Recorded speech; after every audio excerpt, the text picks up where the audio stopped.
할렐루야. 말씀의 자리에 나오신 우리 귀한 성도님들을 축복하고 환영합니다. 이제 9월 한 달도 얼마 남지 않았죠? 잘 마무리하시고 또 새로운 10월 한 달 소망 중에 또 세 달을 맞이하시기를 바랍니다. 하나님께서 저희들에게 달을 주시고 또 일을 주시고 시간을 주신 것은 하나님께는 시간의 개념이 없으시지만 그 시간들을 통해서 우리가 다시 한번 결단하고 결산하고 또 다짐하는 시간이 되라고 우리에게 주신 것인 줄로 믿습니다. 오늘도 우리 성도님들 새로운 다짐과 또 소망 중에 힘찬 그런 하루가 되시기를 바랍니다. 9월 28일 화요일 새벽 기도회 시작하겠습니다. 사랑해 주님, 그의 백성을 사랑하셔서 오늘도 우리를 살리고 목마르지 않는 영혼의 생수를 공급하여 주시니 감사를 드립니다. 오늘 주신 이 귀한 말씀을 통하여서 우리의 심령들이 다 살아나게 하여 주시고 살아계신 하나님의 은혜 안에서 진정한 안정감을 누리게 하시고 담대함을 허락하여 주시옵소서. 예수님의 이름으로 감사하며 기도하옵나이다. 아멘. 오늘 주시는 말씀은 디모데 전서 5장 17절에서 25절까지의 말씀입니다. 디모데 전서 5장 17절에서 25절까지의 말씀 제가 봉독하겠습니다. 잘 다스리는 장로들은 배나 존경할 자로 알되 말씀과 가르침에 수고하는 이들에게는 더욱 그리할 것이니라. 성경에 일렀으되 곡식을 밟아 떠는 소의 입에 망을 씌우지 말라 하였고 또 일꾼이 그 삭슬 받는 것은 마땅하다 하였느니라. 장로에 대한 고발은 두세 증인이 없으면 받지 말 것이요 범죄한 자들을 모든 사람 앞에서 꾸짖어 나머지 사람들로 두려워하게 하라. 하나님과 그리스도 예수와 택하심을 받은 천사들 앞에서 내가 엄히 명하노니 너는 편견이 없이 이것들을 지켜 아무 일도 불공평하게 하지 말며 아무에게나 경솔히 안수하지 말고 다른 사람의 죄에 간섭하지 말며 내 자신을 지켜 정결하게 하라. 이제부터는 물만 마시지 말고 내 위장과 자주 나는 병을 위하여는 포도주를 조금씩 쓰라. 어떤 사람들의 죄는 밝히 드러나 먼저 심판에 나아가고 어떤 사람들의 죄는 그 뒤를 따르나니 이와 같이 선행도 밝히 드러나고 그렇지 아니한 것도 숨길 수 없느니라. 아멘. 디모데 전후서는요, 바울의 목회의 서신이 있지요. 디모데에게, 영적인 아들인 디모데에게 어떻게 목회를 해야 하는가, 이 서신을 통해서 권면하고 있습니다. 특별히 오늘의 본문은 우리 금요일 본문과 말씀과도 연관이 되는데요. 교회 목회자나 교회 임직자들, 특별히 잘 들어야 할 아주 중요한 본문이라고 생각합니다. 물론 우리 성도님들도 잘 이해하고 알고 계시면 교회가 이런 곳이구나 라는 것을 이렇게 보게 될 것입니다. 자, 17절에서 18절 말씀, 특별히 17절입니다. 잘 다스리는 장로들은 배나 존경할 자로 알되, 그래서 이 장로라는 것은 우리가 지난주 금요일 날 감독직에 대해서 말씀을 나눴잖아요. 그러니까 이 감독에는 목사 혹은 장로가 다 포함되어 있는 것입니다. 그러니까 초대교회는 지금 이제 장로와 목사로 나눴지만 초대교회는 이 감독이라는 직책 아래 목사도 있고 감독도 장로도 있는 것이죠. 장로가 목사하고 또 목사가 장로였던 그런 초대교회였습니다. 자, 그러면 이제 이 목사, 지금으로 얘기하면 목사 그리고 장로, 잘 다스리라는 것입니다. 잘 다스리는 목사, 장로가 되어야 된다. 잘 이끄는 장로가 되어야 한다. 그럴 때 배나 존경할 자로 된다는 것이죠.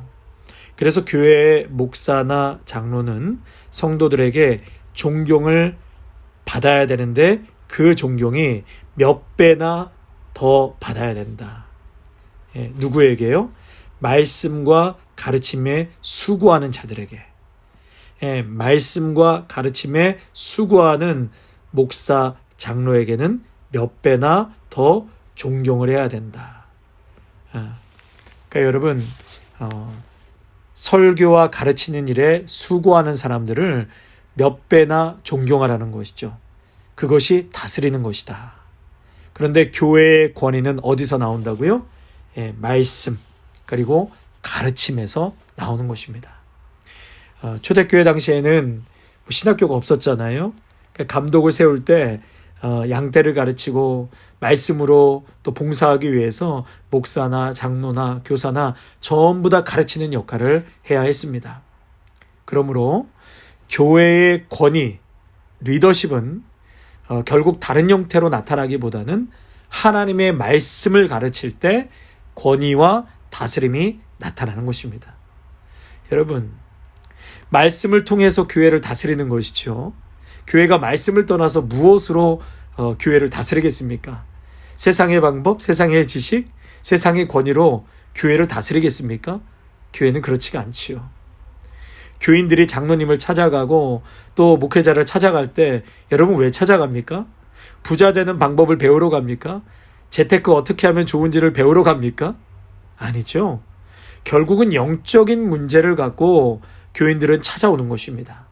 여러분 그럴 때 어떤 이야기를 해드릴 수 있겠습니까? 결국은 목사나 장로는 하나님의 말씀을 가지고 그들에게 권면하고 봉사할 때 비로소 교회 안에서 다스림이라는 권위가 주어지는 것입니다. 반면에 우리가 가르친다라고 할 때는 먼저 배운다는 것을 의미하죠. 이 성경 공부를 할 때도요, 내가 그냥 배우겠다라고 생각해서 배우는 것과 내가 이것을 배워서 누구에게 가르쳐야 한다라고 할 때는 벌써 그 자세가 달라지지요. 기록하고 정리하고 달라집니다.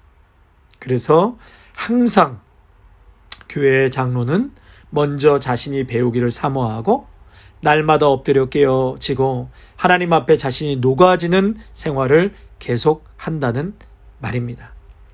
목회자나 장로가 배우지 않으려고 할 때 그때서부터 문제가 되는 것입니다. 성경 공부합시다 하면 많이 안다고 생각하시고 잘 안 하려고 하는 거예요. 그리고 말씀을 나누려고 할 때도 다 안다고 생각해서 다 안다는 생각 그 전제로 그렇게 접근하시는 분들도 보게 되죠. 교회에 특별히 목사나 장로는 끊임없이 배워야 합니다. 끊임없이 연구하고 노력하지 않으면 안 됩니다. 사도가 장로의 사역을 말씀과 가르침에 연결하는 것은 결국은 존경받기 위해서는 말씀과 가르침에 힘써야 한다는 것을 지금 권면하고 있는 것입니다. 예수 십자가의 은혜로 뒤집어 쓰지 않고서는 하나님의 은혜로 채워지지 않고서는 가르칠 수 없고 교회를 말씀으로 다스릴 수가 없는 것입니다. 그래서 진실로 가르치기를 원하는 사람은 하나님 앞에 먼저 은혜 받은 사람이 되는 것입니다. 교회 목회자나 장로가 정말 존경받고 싶다면 먼저는 말씀을 가르쳐야 합니다. 장로님은 가르치는 사명이 있는 거예요. 한국교회의 지금 문제는 장로님들이 행정만 하시려고 하고 말씀을 가르치려고 하지 않습니다. 그러다 보니 영적인 리스펙트가 없는 것이죠. 말씀 배우기를 싫어하고 말씀 가르치는 것을 싫어할 때 교회 안에서 그 위치가 존경과는 거리가 멀게 되는 것이죠. 그래서 오늘 사도 바울은 존경의 대상이 되기 위해서 또 영적인 권위가 세워지기 위해서는 하나님의 말씀을 끊임없이 연구하고 배우고 가르쳐야 한다라고 말씀하고 있는 것입니다. 또 18절 말씀에 성경에 일렀을 때 곡식을 밟아 떠는 소의 입에 망을 씌우지 말라 하였고 또 일꾼이 그 싹스를 받는 것은 마땅하다 하였느니라. 이 말씀은 신명기 25장 4절 말씀을 인용한 것인데요. 그러니까 전임 목회자를 말하는 것입니다. 전임 목회자의 생활에 성도들은 의무를 갖고 도와야 한다는 것이죠. 저는 우리 아름다운 교회를 개척했기 때문에 위임 예배나 취임 예배가 따로 없습니다. 그러나 보통은 목사님들이 이제 청빙 받아서 오시기 때문에 위임 예배, 취임 예배를 하지요. 그럴 때 이제 노회에서 노회장님이나 이제 오셔가지고 예배를 인도해 주시는데, 그때 성도들께 자리에서 일어나라고 하십니다. 자리에서 일어나서 오른손을 들고 선서하는 시간이 있어요. 그 선서에는 목사님, 우리 교회에 오셨으니까 인생을 걸고 목회와 말씀으로 전적인 헌신자로 인도하여 주십시오. 전심전력으로 목회해 주십시오. 이제 이런 간절한 바람과 함께 목사님의 생활은 저희가 최선을 다하겠습니다. 책임지겠습니다. 라는 선서 서약식을 갖게 됩니다. 그래서 교회에서는 목회자는 최선을 다해서 전심전력으로 목회하고 또한 과욕을 부리면 안 되는 것이고, 성도들은 교회 사역자들이 충분히 생계를 유지할 수 있도록 도와주어야 하는 것입니다. 계속해서 이제 19절, 20절에는 교회의 정치에 대해서 말하고 있는데요. 이제 교회 안에서의 고소고발권에 말하고 있습니다. 교회가 성령 충만하고 은혜가 있을 때는 문제가 없지만, 교회가 분쟁이 생기고 갈등이 있을 때는 이러한 법이 있어야 하는 것이죠. 오늘 장로가 만약에 범죄했을 때는 두세 증인이 있어야 된다. 그러니까 한쪽으로 치우치지 않도록 두세 사람의 증인을 갖고 있어야 하고, 또 장로교, 저희 교회는 장로교죠. 장로교회는 이 7이라는 것이 있습니다. 그러니까 교회 안에서 큰 문제가 되거나 이슈가 있을 때는 칠의할 수 있습니다. 그것이 교회법, 노회법, 총회법에 다 나와 있거든요. 그래서 칠이라는 것이 있고, 또 책벌이라는 용어가 있습니다. 그러니까 칠이라는 문자는 그대로 이렇게 벌을 주고 재판하는 것을 넘어서서 다스린다, 그런 뜻이거든요. 그리고 책벌이라는 것은 죄가를 꾸짖는다, 벌한다, 이런 뜻이 있습니다. 그러니까 칠이라는 것은 범위가 좀 넓죠. 당회가 결정해서 시행하는 것을 다 칠의에 해당될 수 있습니다. 노회나 총회가 결정해서 사나 모든 교회는 이렇게 하라 지시가 내려오면 전부 교회는 이제 그것을 따르는 거죠. 그래서 그것을 전부 칠이라고 할 수 있습니다. 국법에 비해서 말하자면 칠의는 행정에 해당하고 책벌은 법원에서의 형 언도에 해당된다고 할 수 있습니다. 오늘 말씀해 보니까 너희들이 편견을 갖거나 그 편견 없이 지키고 불공평하게 처리하지 말라, 이제 그렇게 말씀을 하셨는데요. 21절에 편견 없이 이것들을 지켜 아무 일도 불공평하게 하지 말라. 여러분, 이게 사실 쉬운 일이 아닙니다. 문제가 생겼을 때 공평하게 처리한다는 것이 굉장히 사실 어려운 일입니다. 그래서 교회에는 당회가 있어야 하고, 당회라는 것은 여러 사람의 지혜를 모으고, 그래서 그 의결 기구를 만들어서 서로에게 이제 지혜를 자문하는 것이죠. 한 사람이 단독으로 결정하지 아니하도록. 그래서 교회는 당회가 있어야 되고요. 또 교회와 교인을 대표하는 그 당회가 구성되어 있어야 하는 것이죠. 사역을 진행할 때 그 당회가 의결 기구가 되고, 또 어떤 문제가 생겼을 때는 책벌을 할 수 있는 권한이 있는 기구입니다.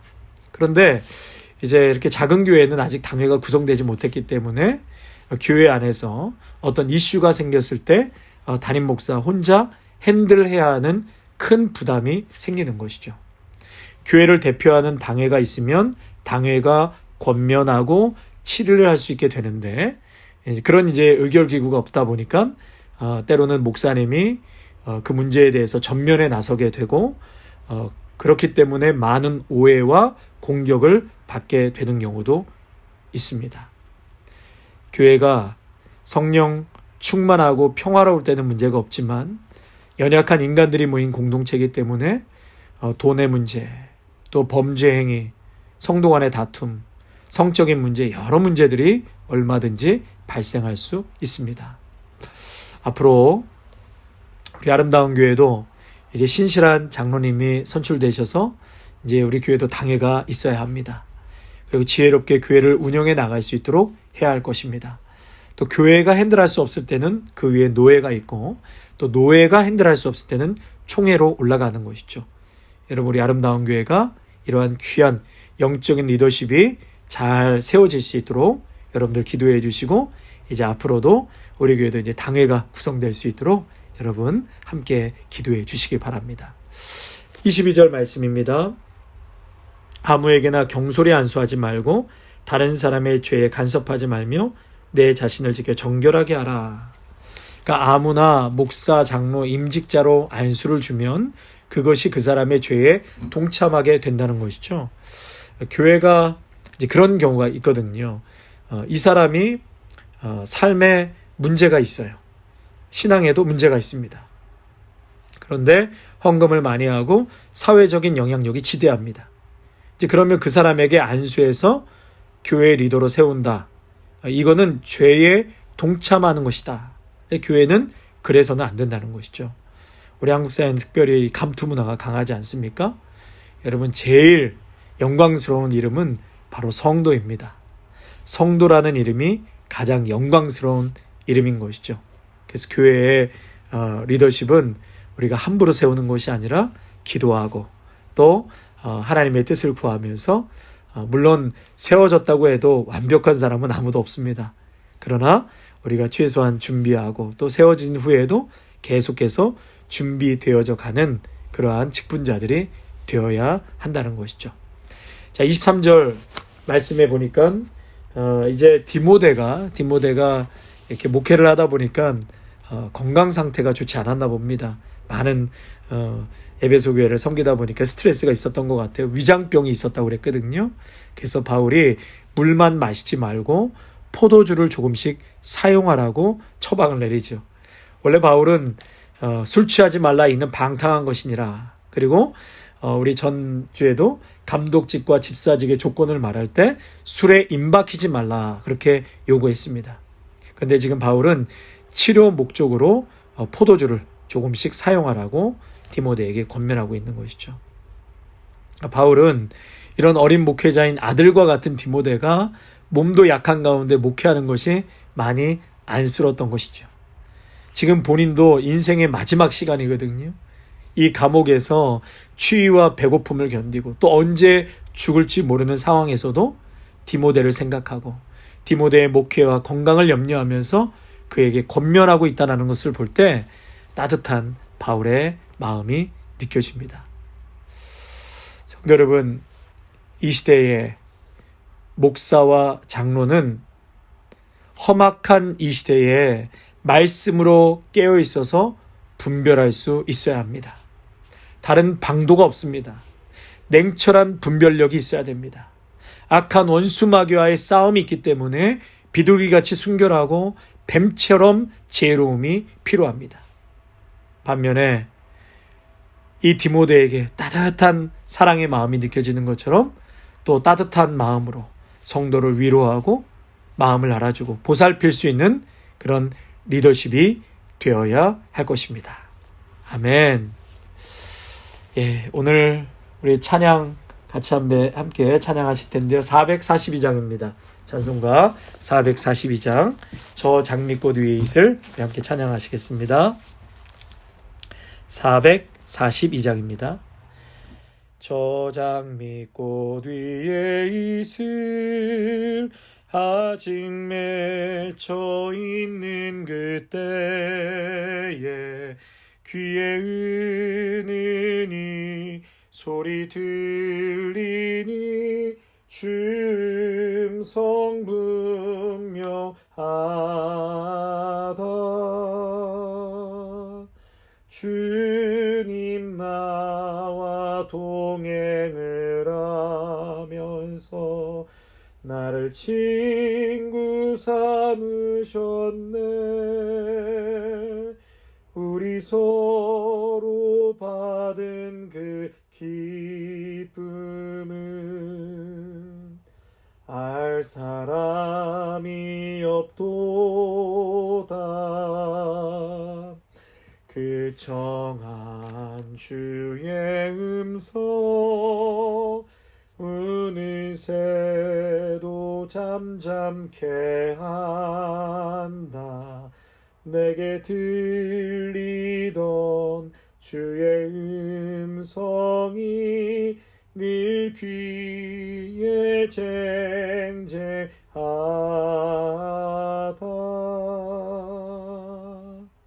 주님 나와 동행을 하면서 나를 친구 삼으셨네. 우리 서로 받은 그 기쁨은 알 사람이 없도다. 밤 깊도록 동산하네.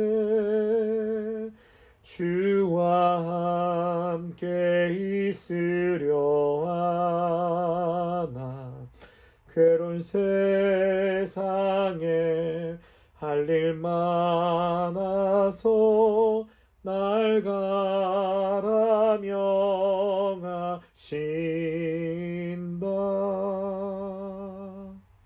주님 나와 동행을 하면서 나를 친구 삼으셨네. 우리 서로 받은 그 기쁨은 알 사람이 없도다.